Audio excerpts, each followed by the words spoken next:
The picture of metropolitan Japan today greatly differs from the scenes shown here. Cities that once charmed tourists with their colorful gay shops and bright clothes are now very drab indeed. The perpetual pounding by American B-29s has had a paralyzing effect on Japanese metropolitan life, and the once beautiful parks and streets are today lined with shallow trenches dug in the hope that they will provide protection from enemy bombing. Street lights are constantly dimmed, and there are no neon signs or bright banners. War has changed the tempo. Life is grim. In 1942, the United States entered the Second World War, joining the Allies in the fight against Germany, Italy, and Japan. At this point, Japan was already 12 years into what is sometimes known as the 15 Years' War, which began with the Imperial Japanese invasion of Manchuria in 1931. Look, this is going to be a dark episode, so let's have a brief moment of levity before we get on with the tragedy. One of my all-time favorite moments in history is Japan's exit from the League of Nations. Japan was accused of military aggression after its invasion of Manchuria, and Ambassador Matsuoka Yosuke defended his country before withdrawing by saying, "You know who else was persecuted for their beliefs? That's right, Jesus Christ."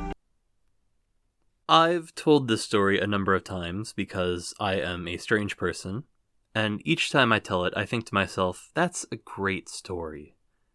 But surely you must be embellishing, just a little bit. So, for the record, I'm now going to read the exact quote from the speech. "I referred to Japan being misunderstood at the present time, and called attention to the fact that Jesus of Nazareth, also misunderstood, was crucified in his time." So keep that anecdote in mind as we plunge into the darkness of the 1930s. To recap, Japan invades Manchuria in 1931.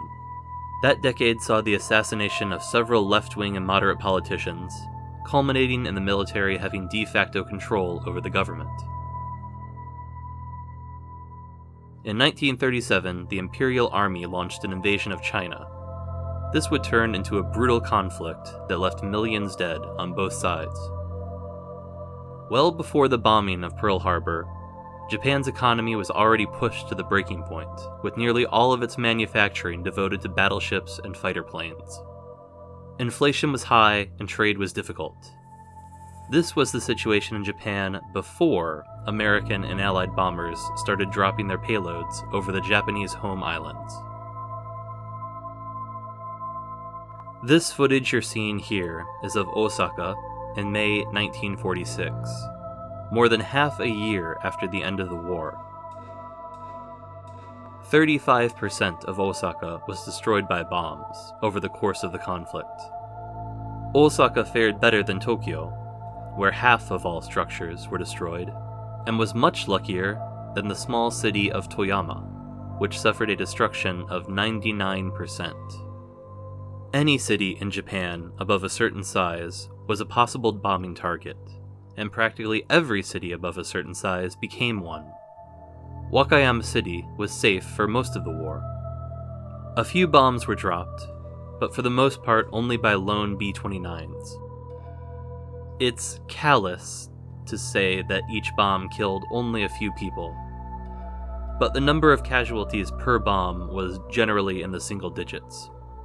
That is, until the night of July 9th, 1945, barely a month before the end of the war, when 108 bombers, split into 5 wings, unloaded their cargo on the city. Like elsewhere in Japan, the bombs were deadly, but the ensuing fires were even deadlier. Of the 1,200 people who were killed in the raid, more than 700 of them burned to death in a bomb shelter. Over 4,000 were injured, and 27,000 homes were destroyed. 70% of the city burned to the ground. When American troops landed in Wakayama after the end of the war, this is the sight they were greeted with.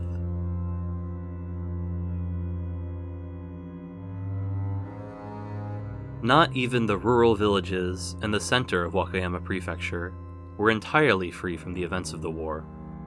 On May 5th, 1945, around 11 in the morning, several B-29s were flying south from Osaka, having dropped their bombs on the city. They were pursued by fighter jets, and one of them was brought down, eventually crashing in the extremely rural village of Ryujin, which today is part of Tanabe City. 7 of the crew died in the crash, but the other 4 managed to parachute out. They were taken to a POW camp in Osaka. 2 of the survivors were executed under the provisions of the Enemy Airmen's Act, a law that was secretly passed, always a good sign, to punish bombing raids against Japan. The other 2 remained alive until the end of the war, but after Japan officially surrendered, the officer in charge had them executed, basically in an attempt to cover up his execution of the first 2, which would be, and was, considered a war crime.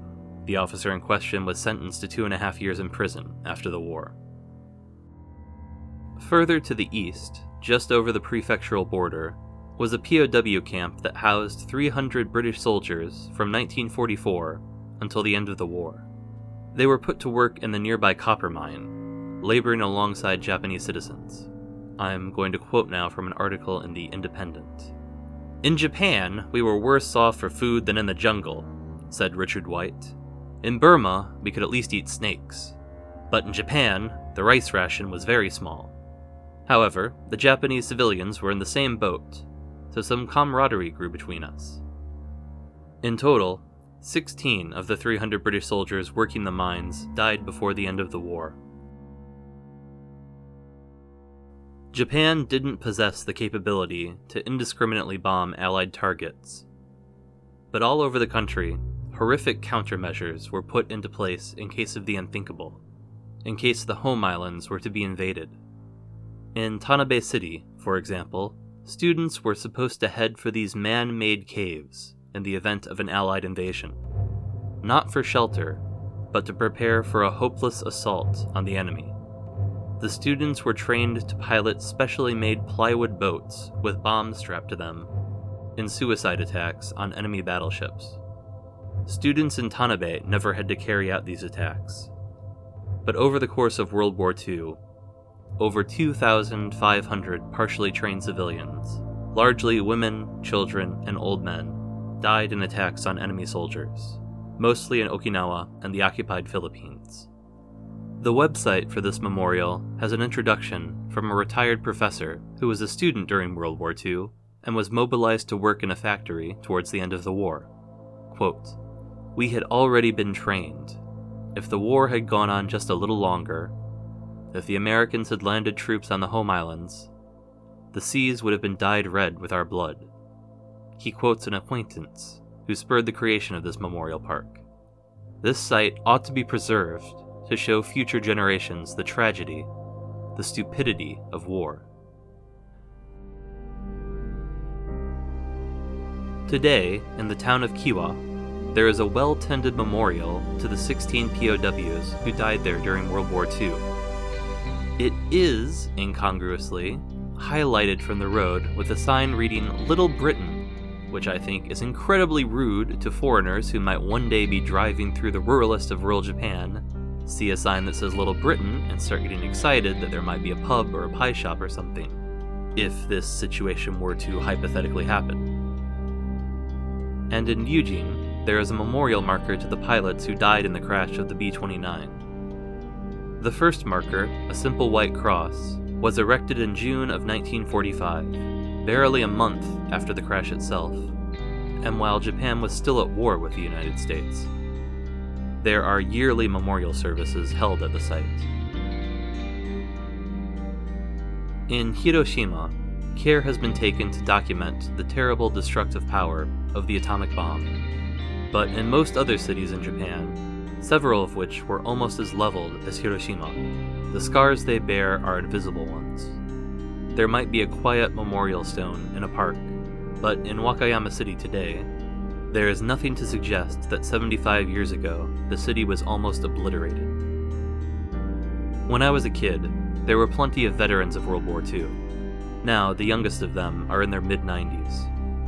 I worry that with fewer and fewer living reminders of the last big war, we will find it easier to forget its true impact. We will thump our chests and speak about the glory of the homeland, and turn our faces from the people being herded into camps, from the double-tap drone strikes specifically designed to kill people helping the wounded, from the POWs dying of exhaustion in a labor camp, from the hundreds of innocent men, women, and children huddled together in an air raid shelter, burning to death. The human potential to understand and reconcile with bitter enemies is astounding. But so is our ability to ignore or compartmentalize pain and suffering that is not seen but is understood.